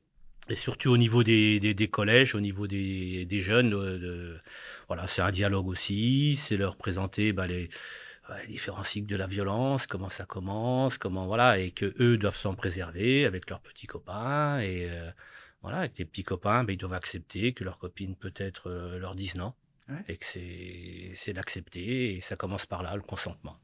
Vous qui êtes confronté à pas mal de ces jeunes aujourd'hui, vous avez… quelle perception de cette jeunesse? Est-ce que, parce qu'il y a dans l'histoire de Marine et de ce Michael Valarcher, les jeux vidéo, la violence, est-ce que vous percevez qu'ils ont bien en tête la valeur de la vie? Vous voyez ce que je veux dire? Est-ce que cette jeunesse, elle perçoit bien qu'une vie, on n'en a qu'une, que aimer quelqu'un, c'est justement… de l'amour et pas de la violence, ou est-ce que cette jeunesse, elle vous surprend par le décalage qu'il peut y avoir entre vous et elle? Moi, je leur explique que aimer, c'est pas posséder. C'est être avec, c'est passer un moment ensemble, c'est passer partager. Un bout de chemin ensemble, voilà, c'est partager, c'est important. Et j'ai remarqué que dans mes interventions et dans les retours, c'est souvent les filles qui sont les plus dures. Les garçons, ils acceptent mon dialogue, ce que je vais dire, etc. Et les filles, alors pas toutes les filles, mais la plupart du temps, c'est les filles qui vont dire non, mais moi, si c'est mon copain, je dois écouter ce qu'il me dit et je dois faire ce qu'il me dit. Et ça me surprend à chaque fois. Ce qui est étonnant, ça veut dire que déjà, ces filles qui ont 15-16 ans ont déjà dans l'idée, ou ont déjà été, et c'est pas d'éducation, c'est du dressage, on va dire, mais dans ce sens-là, quoi. Dans l'idée qu'elles deviendront l'objet d'un homme. Voilà, peut-être qu'elles vivent ça dans la famille, peut-être qu'on leur a inculqué ça dans la famille ou dans le. Mais souvent, c'est ces filles qui acceptent et qui disent voilà, mon copain, il doit être comme ça et c'est lui qui me domine, quoi. Il y a du boulot. Il y a beaucoup de travail. Et on n'est pas aidé. On n'est pas aidé, c'est-à-dire que je dis pas aidé politiquement, c'est-à-dire financièrement, Ouais. pas suivi. Heureusement qu'il y a ces associations qui font ces petites choses dans leur coin, De grandes choses. mènent des combats, qui militent, et voilà. Toutes ces petites choses font que on commence à avoir des résultats, mais on n'est pas aidé, on n'est pas suivi. Non, mais aujourd'hui, une famille qui perd une femme donc assassinée comme ça n'est pas accompagnée psychologiquement. Elle n'est pas aidée parce qu'on n'a pas évoqué, mais quelque chose d'important, de très important quand j'ai pris connaissance de votre histoire et que j'ai fait votre connaissance à travers diverses choses que j'ai lues sur vous et que j'ai regardées. L'indemnisation. Parce que c'est important, l'indemnisation. D'abord parce que une famille qui est touchée comme ça, vous nous l'avez dit, va dépenser beaucoup d'argent. Quelle est la réponse justement de notre justice, mais qui est qui sont nos politiques. Hein. Finalement, cette justice, elle est l'un des piliers fondateurs de notre démocratie. Quelle est la réponse que vous avez reçue en termes d'indemnisation par rapport à l'assassinat de Marine et à la disparition de Marine? Déjà, on ne fait pas le procès pour l'indemnisation. Après, on vous la propose. Vous allez être indemnisé pour la peine encourue par rapport au drame que vous avez subi, c'est-à-dire que Mickaël Vallarcher devra payer tant par rapport aux frais de justice et par rapport aux frais d'avocat, sachant que voilà, un avocat pénaliste, c'est 30 000 euros minimum sur une affaire aux assises. Par deux, donc avec l'appel, c'est 60 000 euros. C'est 60 000 euros. Plus tous les frais qu'il peut y avoir annexes. Et l'indemnité a été à hauteur de 30 000 euros. 30 000 euros. 30 000 euros pour la peine. Et sans compter tous les frais de justice annexes, voilà, tous les frais qui peuvent être liés à un décès et à toute la peine qu'on peut avoir et tout ce qu'on a pu investir dans ce drame. Vous avez posé la question, Daniel, à celui qui vous a annoncé 30 000 euros. Ça correspond à quoi, 30 000 euros? On a mis 18 coups de couteau à ma fille. Du jour au lendemain, mon enfant est mort. On m'a enlevé mon enfant.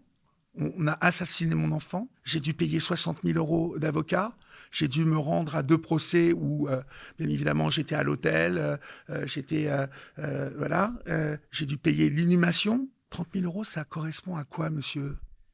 Vous avez posé cette question? Ça correspond à rien du tout. Vous savez, à la fin du procès, on vous dit, vous attendez dans la salle, et les parties se réunissent et donnent au bout d'une demi-heure, ressortent, reviennent dans le tribunal et vous donnent une somme d'indemnité. Et c'est comme ça, et voilà. Et vous repartez. Cette somme-là, bien sûr, le meurtrier n'est pas solvable. Hein. Donc, il n'est pas solvable. Donc, du coup, c'est une caisse, la CIVI, qui va avancer l'argent. Ouais. Donc là, il faut que vous repassiez devant une commission, devant un tribunal, quelques temps après. Donc c'était à Mâcon. Donc on est repassé avec notre avocat devant savoir si on méritait bien les 30 000 euros et que c'était validé ou pas. Et donc c'est pareil, vous reparlez de votre histoire, vous redéfendez, vous expliquez votre peine et est-ce que ça vaut 30 000 euros ou est-ce que ça vaut... Voilà. Et à partir de là, ça peut être soit rabaissé, soit augmenté, ça m'étonnerait. Et donc voilà, en sachant que vous faites venir votre avocat, donc vous repayez encore parce qu'il vient se déplacer sur un lieu et sur encore un tribunal pour défendre vos intérêts. Voilà. Donc c'est rien du tout. C'est rien du tout. Alors après, on sait que l'État a que ça pour financièrement pour indemniser ses victimes. Mais je pense que la mort de Marine vaut beaucoup plus que ça. De toute façon, il n'y a pas de somme pour la mort de quelqu'un. Parce qu'en même temps, vous êtes détruit. Les gens sont détruits. Vous perdez votre travail parce que vous n'avez plus envie de travailler. Vous partez en dépression. Vous avez les frais de psychologue. Vous avez, voilà. Et quelque part, vous partez dans les ténèbres, quoi. Vous partez dans les ténèbres et votre seule chose, c'est... certains moments, c'est même de disparaître, quoi. Ouais. De plus avoir envie de subir tout ça. Vous savez, quand on a enterré Marine, la seule chose que j'avais envie, c'était de me coucher à côté d'elle. J'avais que ça dans la tête. C'était de la suivre. Ouais. Peut-être de la protéger, de me dire, je peux te protéger que comme ça, et je t'ai pas protégé avant. Et voilà. Et donc, l'État ne comprend pas ça. Ne comprend pas ça. L'État croit qu'on est le même homme et qu'on va rester le même. Et que c'est qu'un événement dans sa vie et qu'avec 30 000 euros, ça suffira. En sachant que il y a pas longtemps, il y a 2 mois de ça, donc on a reçu une lettre de la prison de Arles, de la directrice. Déjà, je ne savais pas qu'il était emprisonné à Arles, donc je l'ai su il y a 2-3 mois.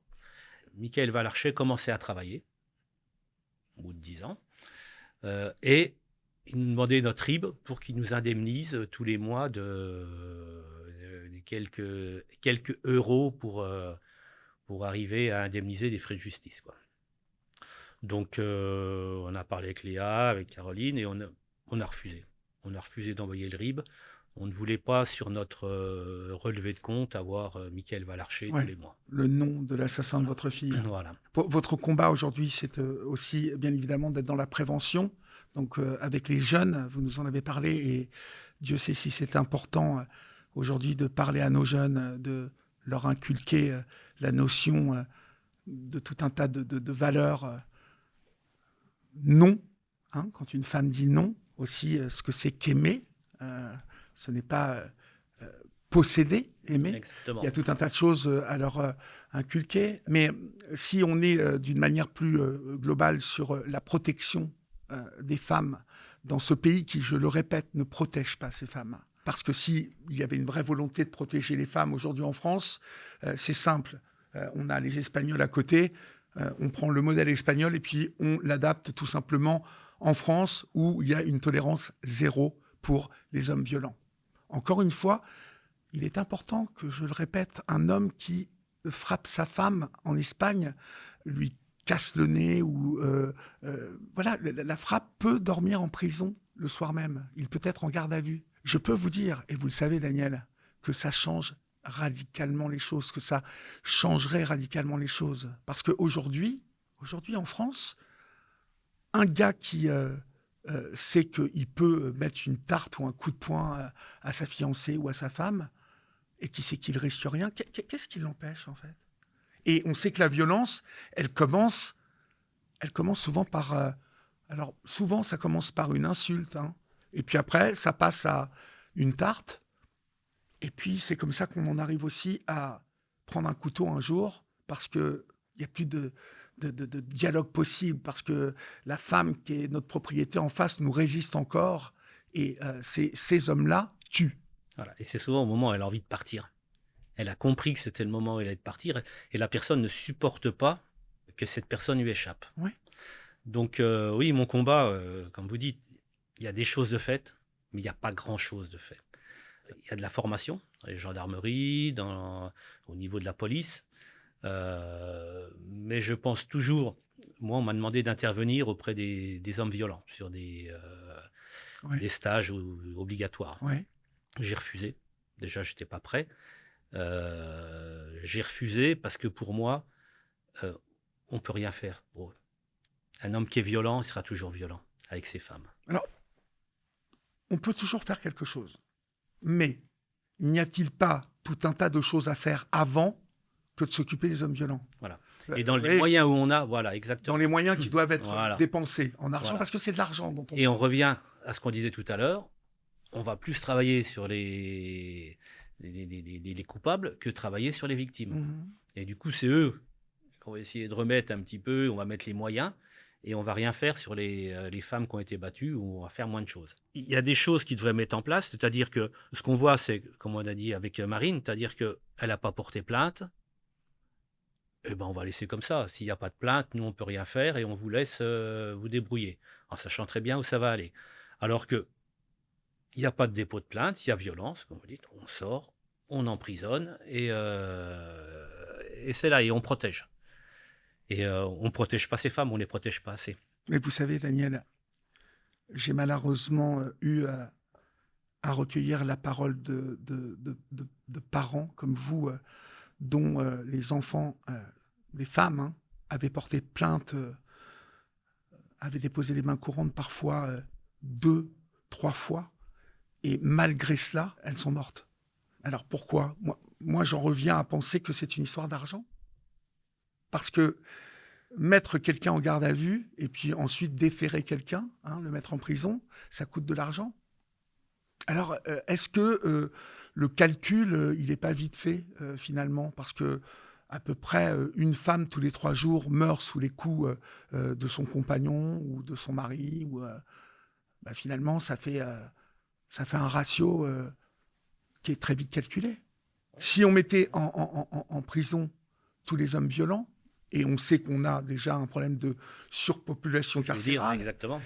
Oui, mais donc vous voyez, tous les beaux discours des politiques, comme cette députée qui a eu l'idée lumineuse un jour dont vous me parliez, d'enlever les armes à feu chez les hommes violents, mais elle vit où, cette députée ? Voilà. Et qui en faisait son combat. Son cheval de bataille. Voilà, exactement. Non, mais là, on voit la déconnexion des politiques par rapport à la réalité, le monde dans lequel on vit.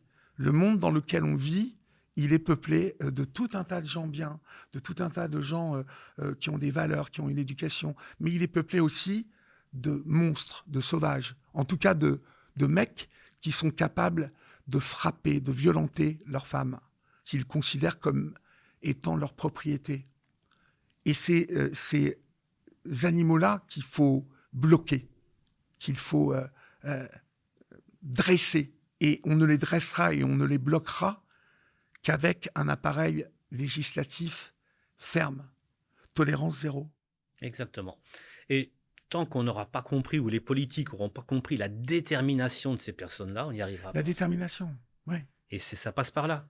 C'est pas un rappel à la loi, c'est pas une garde à vue de, comme on disait, de 24 heures. Il recommencera, c'est pas... Mais non. Vous évoquez ça, mais regardez le nombre d'assassins qui, malgré le fait que des femmes avaient le téléphone d'urgence, le bracelet, et qui avaient même des mesures d'éloignement, n'en avaient rien à foutre, sont venus, ont tué. Ils sont déterminés. Comme Mickaël Valarcher, ont tué et se sont assis et ont attendu. Ça y est, c'était fait. Ils avaient exécuté le truc qui les empoisonnait, qui les empêchait de respirer. Elle me résiste. Elle est à moi. Elle n'appartiendra plus à quiconque qu'à moi.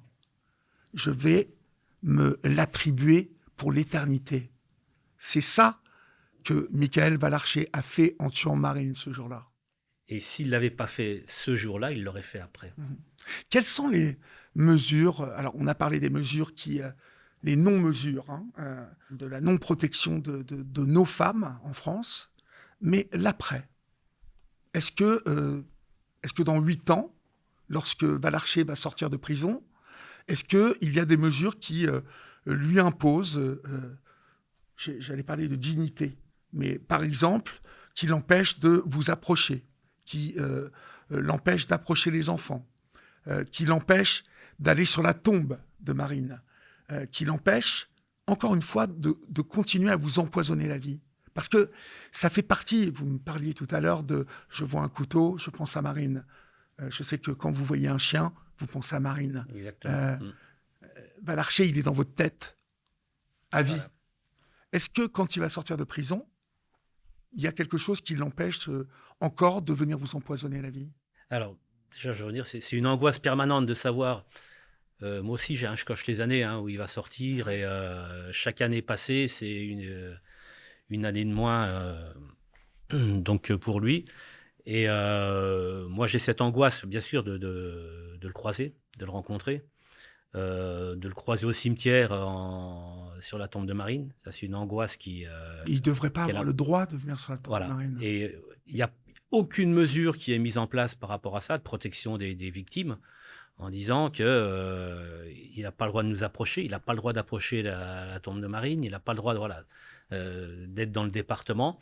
Et il n'y a aucune mesure qui est faite de cette façon-là. La seule mesure qu'on a, nous, c'est d'être avertis par notre avocat quand il va sortir. Et encore, j'espère que vous le serez. Et encore, j'espère, oui. Parce que le procureur de la République doit généralement informer dans le cadre d'affaires violentes comme celle qui nous réunit aujourd'hui. Il a le devoir de vous en informer. Mais je peux vous dire que je connais plusieurs personnes qui ont découvert comme ça que l'assassin de leur mari, leur cousin était sorti, ou de leur sœur était sorti, et qu'ils n'en avaient jamais été informés. En fait, à travers votre témoignage, je pense que celles et ceux qui nous regardent aujourd'hui devinent combien finalement les femmes ne sont pas protégées, mais aussi combien les familles ne sont épargnées de rien, en fait. Vous n'êtes pas accompagnés, vous n'êtes pas protégés, vous n'êtes pas aidés. Et ça, bien évidemment, ça n'est pas normal. Voilà, et c'est ce combat en même temps que je mène. Alors je le mène pour moi, pour survivre. Bien sûr. Mais en même temps, je le mène pour les autres. Et je le mène aussi pour qu'on nous entende, pour que les politiques nous entendent, pour que... Alors, il y a des gens qui font des efforts, mais il n'y a aucun moyen. Il n'y a aucun moyen. Il y a des gens qui essayent. Il y a des... J'ai rencontré des politiques, on en a discuté, mais ils n'ont pas les moyens. Ils sont trop isolés pour arriver à faire quelque chose. Ils me comprennent, ils m'accompagnent, mais c'est pas suffisant. C'est pas suffisant. Il faut qu'il y ait un retentissement.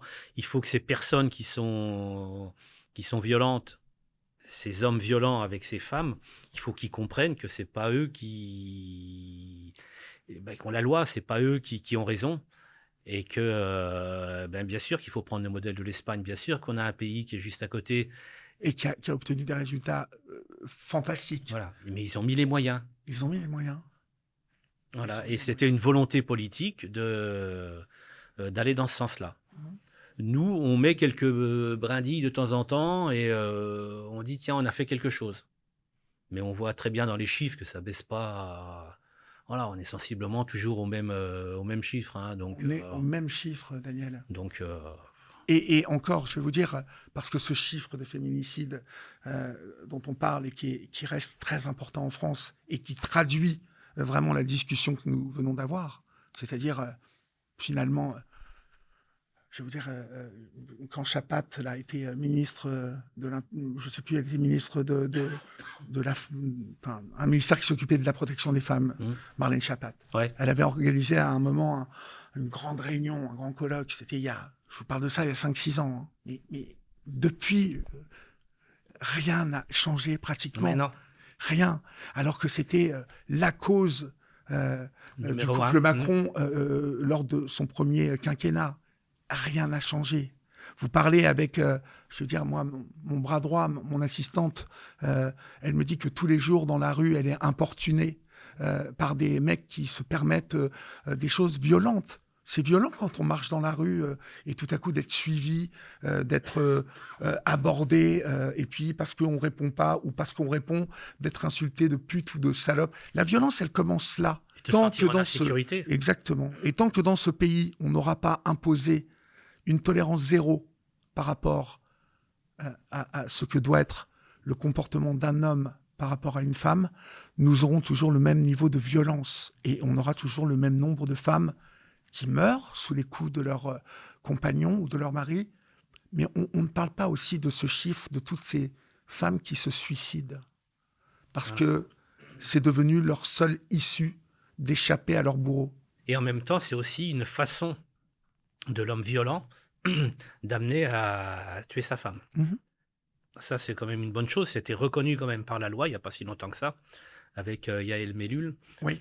Voilà. Ouais, alors ça, c'est une avancée, c'est vrai. Mais bon, elle s'est battue aussi combien de temps pour arriver à ça. Elle a eu des années de combat pour arriver à ça. Donc maintenant, c'est pris en compte.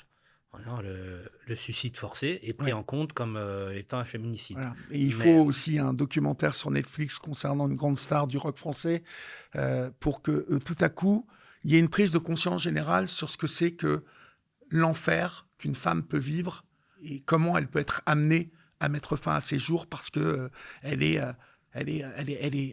prise, elle est étouffée par son compagnon.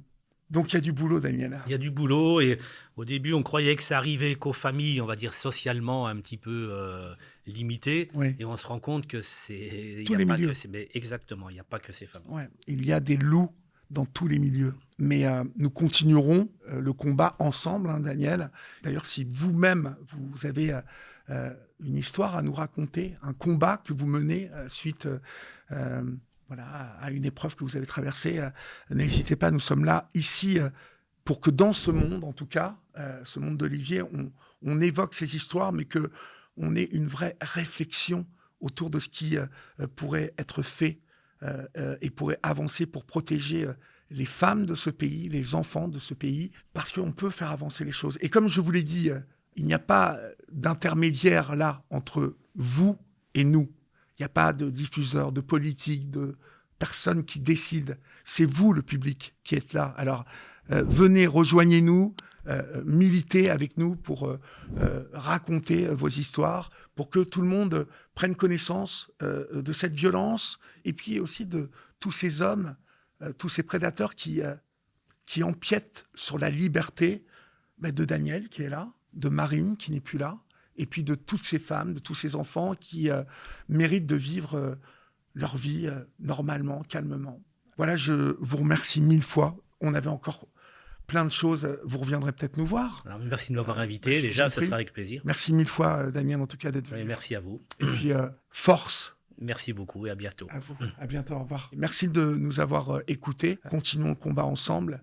Et puis, je vous dis à très, très vite. Salut.